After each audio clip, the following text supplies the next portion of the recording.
Behind the longest reigning monarch in British history stood three women you've never heard of. One was banished. Exiled from the family she devoted 16 years to serving, dying alone and heartbroken. Another died still working, her rigid discipline shaping a queen who would rule for 70 years. And the third? She was the only person outside the royal family ever permitted to call Elizabeth by her childhood name. She held the keys to the crown jewels themselves, and when she died, the Queen wept openly at her funeral. These weren't distant advisors or political figures. They were the nanny, the governess, and the dresser who raised Elizabeth from infancy, teaching her everything from how to sit still for hours to how a monarch should face the world. When we think of Queen Elizabeth II, we picture the woman in the crown, composed, dutiful, unshakable. But that woman wasn't born. She was carefully, deliberately created. And the architects of that creation weren't kings or prime ministers. They were three women from modest backgrounds who gave up everything, marriage, children, normal lives, to shape a girl into a queen. Marian Crawford, the progressive Scottish governess who believed a future monarch needed to understand ordinary people.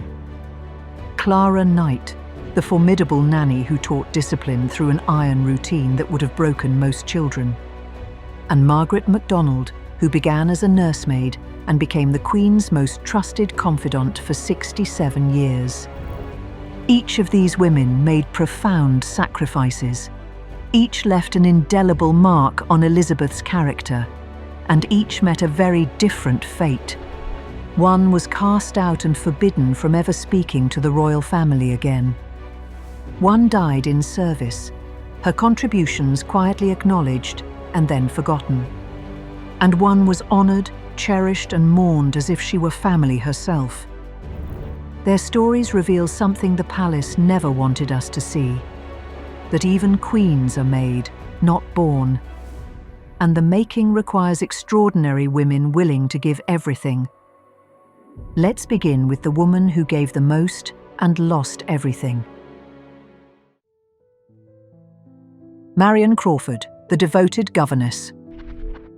In 1933, a bright young Scottish woman named Marion Crawford arrived at 145 Piccadilly with dreams that had nothing to do with royalty. She was 24 years old, university educated in child psychology, a rarity for women of her era. She'd trained at Edinburgh's Moray House Institute with a singular goal: to work with underprivileged children in Edinburgh's poorest districts. She wanted to close the gap between the haves and have-nots to make a real difference in the world. But the Duchess of York had other plans. Elizabeth Bowes-Lyon, the future Queen Mother, saw something special in this young educator. She offered Marian a temporary summer position with her daughters, Princess Elizabeth and Princess Margaret. "Just a few months," she said, "just to help out." Marian accepted, thinking it would be a brief detour before her real work began. She stayed for 16 years. What made Marian Crawford extraordinary wasn't just her education, it was her radical belief that royal children needed to understand the world beyond palace walls. While the head nanny, Clara Knight, ran the nursery with Edwardian strictness, Marian became the bridge to ordinary life. She took the princesses on the London Underground. Can you imagine? Future queens riding the tube like everyone else. She brought them to Woolworths to buy Christmas gifts with their own pocket money. She organised swimming lessons at public baths where the girls splashed alongside children who had no idea they were playing with royalty. During the Second World War, when most of the royal family sheltered at Windsor Castle, Marian did something inspired. She organised pantomimes, Cinderella, the Christmas Child, performed by the princesses alongside local schoolchildren. They raised substantial funds for the Queen's Wool Fund, but more importantly, they allowed Elizabeth and Margaret to step beyond protocol into genuine human connection. The young officers stationed at Windsor discovered that the future Queen wasn't some distant, untouchable figure. She was a serious, thoughtful girl with theatrical gifts and genuine warmth. Marian was more than a governess. She became Elizabeth's confidant, especially during the abdication crisis of 1936, when King Edward VIII's obsession with Wallis Simpson shook the throne. While the adults navigated political chaos, Marian provided steady emotional reassurance to a 10-year-old girl whose life had just been turned upside down. When Elizabeth wanted to join the Auxiliary Territorial Service in 1945 to actually serve in the armed forces during the war, it was Marian's encouragement that helped overcome the king's initial resistance. Elizabeth became the only royal to serve in uniform during the war, and that decision shaped how the public saw her for the rest of her life. Marian delayed her own marriage for 16 years. She sacrificed her personal happiness, her dreams of working with underprivileged children, everything, on the altar of duty to these two girls. And then, in 1949, she made one decision that destroyed it all. After retiring, Marian was approached by American publishers who wanted her to write about her years with the princesses. Initially, she sought permission. The Queen Mother's response was swift and cold. "People in positions of confidence with us must be utterly oyster." But Marian, perhaps naively, perhaps desperately needing to define her own life after 16 years of service, agreed to publish her memoir, The Little Princesses. By today's standards, it's almost quaint. She wrote about the girls biting their nails, about their bedroom furnishings, about Christmas celebrations. Nothing scandalous, nothing cruel, just personal. The royal family's response was absolute and merciless. They never spoke to Marian Crawford again. Not a single member of the family ever acknowledged her existence after that book was published. She was forced to leave the Grace and Favour cottage at Kensington Palace that had been promised as her retirement home. The term "doing a Crawfie" became palace shorthand for the ultimate betrayal. Marian moved to Aberdeen with her husband. For decades, she would stand outside her home when the royal family drove past on their way to Balmoral, hoping, just hoping, that someone might stop, might wave, might acknowledge the 16 years she'd given them. No one ever did. In her final years, Marian's mental state deteriorated. She attempted suicide more than once. When she died in 1988 at age 78, not a single member of the royal family attended her funeral. No flowers, no acknowledgement, nothing. The woman who had shaped a queen, who had loved Elizabeth with a depth that transcended professional obligation, died alone and heartbroken. And yet, and this is what haunts me, everything Marian taught Elizabeth about connecting with ordinary people, about understanding her subjects' lives, about being accessible despite the crown, all of that shaped the monarch Elizabeth became. Marian Crawford's legacy lives in every moment Elizabeth II showed empathy, every time she demonstrated that she understood the lives of regular people. The tragedy is that Marian never knew it. Clara Knight, the formidable nanny.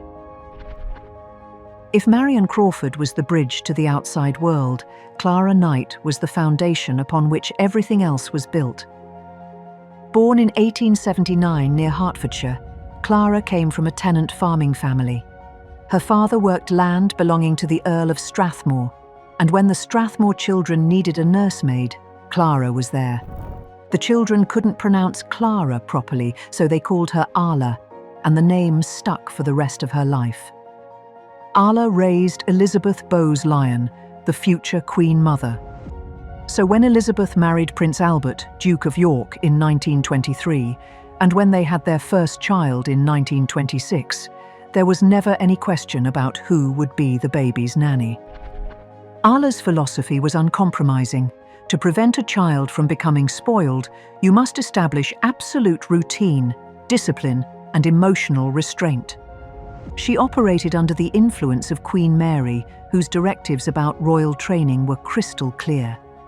The young princess must learn to wave without fidgeting, to smile on command, to comport herself with dignity, even as a toddler.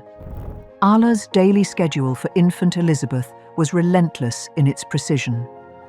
Breakfast at 7:30 a.m., bedtime at 7:15 p.m.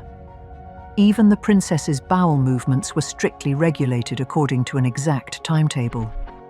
This wasn't cruelty by the standards of the 1920s and 1930s.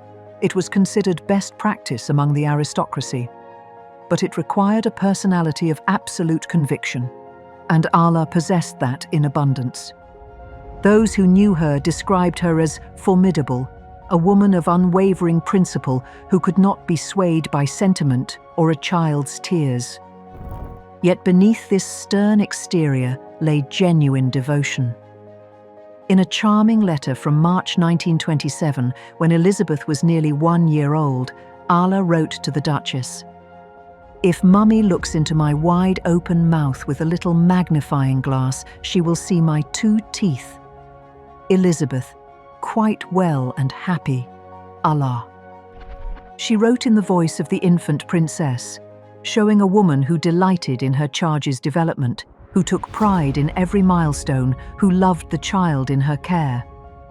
The young princess developed a lifelong respect for Alah. Though Elizabeth rarely displayed outward affection, a trait Allah's own training had instilled, she understood that her nursemaid's rigid devotion was itself a form of love. Alah never married. She belonged entirely to the royal family. She was present during the abdication crisis, during the coronation of King George VI, during the early years of the Second World War. On January 1, 1946, at Sandringham House, Clara Knight died at age 66. She died in service, still employed by the royal family, still the link to an older world of duty and restraint. There was no fanfare, no public acknowledgement. The woman who had raised not 1 but 2 royal children, the Queen Mother and the future Queen, passed quietly, her story already receding into royal history. Yet her legacy persisted in every measured gesture Elizabeth II would make, in the Queen's famous reserve, in her capacity to endure hardship without complaint. The discipline Alah instilled became the foundation of a monarchy that would last 70 years. The rigor that seemed so harsh to the infant princess became the steel in the woman she would become. Margaret MacDonald, the devoted companion. And then there was Bobo. Margaret MacDonald was born in 1904 in the Scottish Highlands in a modest 3-room railway cottage. Her father was a railway worker. This wasn't wealth, education, or privilege. This was the working class of rural Scotland, solid, honest, unpretentious. In 1926, when Princess Elizabeth was born, the York household needed additional nursery staff. 22-year-old Margaret was hired as an under-nursemaid. And then something magical happened. As Margaret played hide-and-seek with the toddler Elizabeth, she would pop out from hiding places calling "boo." The baby would clap her hands in delight and cry out "boo, boo," trying to imitate her. From that simple, joyful game, a nickname was born that would last 67 years. Bobo became more than a nursemaid. When Princess Margaret was born in 1930, Bobo's focus remained fixed on Elizabeth. At age 4, when Elizabeth began sharing a bedroom with Bobo rather than sleeping alone, they formed a bond of extraordinary closeness. For 7 years, they shared that room. 7 years of intimate companionship during the formative years of childhood. Bobo became Elizabeth's closest companion, her first true confidant, the person who knew her deepest feelings, her smallest fears, her secret joys. As Elizabeth matured, Bobo's official title changed to dresser, but this obscures the true nature of her role. Yes, she was responsible for the Queen's wardrobe, managing relationships with designers like Norman Hartnell and Hardy Amies. Yes, she cared for the Queen's jewellery collection, selecting pieces for state occasions with an expertise that took decades to develop. But Bobo's most significant responsibility was something far more profound. She was the guardian of the Queen's private self. For nearly 7 decades, Bobo woke the Queen each morning with a cup of tea. She ran her bath. She laid out not only her clothes, but also her jewellery for the day ahead. Into her 80s, Bobo insisted on performing these rituals, treating the monarch still as her girl. When Elizabeth married Prince Philip in 1947, Bobo didn't just attend the wedding, she accompanied the couple on their honeymoon. This was extraordinary. The private honeymoon was sacred space, yet the royal family entrusted Bobo with that intimacy because they understood. Elizabeth needed not only a husband, but also the familiar presence of the person who had loved her longest. In February 1952, when King George VI died while Elizabeth was in Kenya, it was to Bobo that the dying king had said, "Look after the princess for me, Bobo." These were his final words about his daughter. Not to advisors, not to politicians, to Bobo. The Queen honoured Bobo's service formally. Member of the Royal Victorian Order in 1953, Lieutenant of the Royal Victorian Order in 1986. But the most significant honour came not through official title, but through the exceptional position Bobo maintained at Buckingham Palace in her final years. While most servants retired, Bobo was given her own suite of rooms at the palace, decorated to her preferences, filled with the beautiful garments she had tended for decades. She had no formal duties, yet she remained the most important person to the Queen, apart from her immediate family. When Bobo's health began to fail, the Queen arranged round-the-clock nursing care, sparing no expense to ensure her comfort.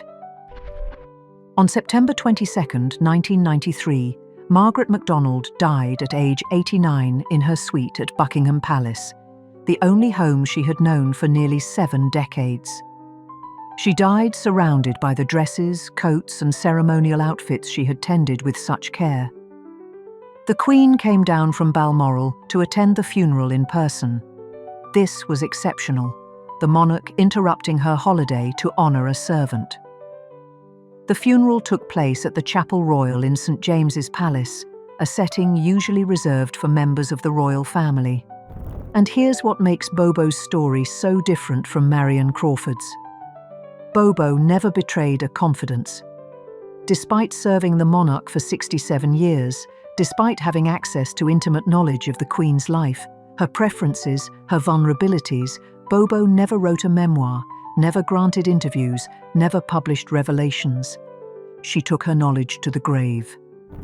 In an age of tell-all biographies and celebrity confessions, Bobo's silence was itself a profound statement about the nature of true service and genuine love. 3 women, 3 very different fates. Marion Crawford, who gave 16 years and was cast out, dying alone and heartbroken because she dared to tell her story. Clara Knight, who gave 20 years and died in service, her contributions quietly acknowledged and then forgotten. Margaret MacDonald, who gave 67 years and was honoured, cherished and mourned as family. What separated them wasn't the depth of their devotion. All 3 were devoted. It wasn't the quality of their service. All 3 served brilliantly. What separated them was a single brutal truth: the monarchy demands absolute silence as the price of love. Marion spoke and was destroyed. Bobo remained silent and was treasured. But here's what the palace could never erase. All 3 of these women are woven into the fabric of who Queen Elizabeth II became. Marion's belief that a monarch must understand ordinary people shaped Elizabeth's famous walkabouts and her genuine connection with her subjects. Alah's discipline became the Queen's legendary composure, her ability to endure anything without complaint. And Bobo's unconditional love gave Elizabeth the emotional security to face 70 years of unimaginable pressure with grace. These weren't just servants. They were the architects of a queen. And perhaps that's the real story here. Not just about three extraordinary women, but about all the invisible hands that shape history. The teachers, the caregivers, the devoted souls who give everything to help someone else become who they're meant to be. We remember the queens, but today we've remembered the women who made the queen. Which of these three women's stories moved you most? And what do you think? Was the price of Marian's honesty too high? Or did she have the right to tell her own story? Share your thoughts in the comments below. And if this journey into the hidden chambers of royal history touched you, please give this video a like and subscribe to the channel. There are always more untold stories waiting to be discovered.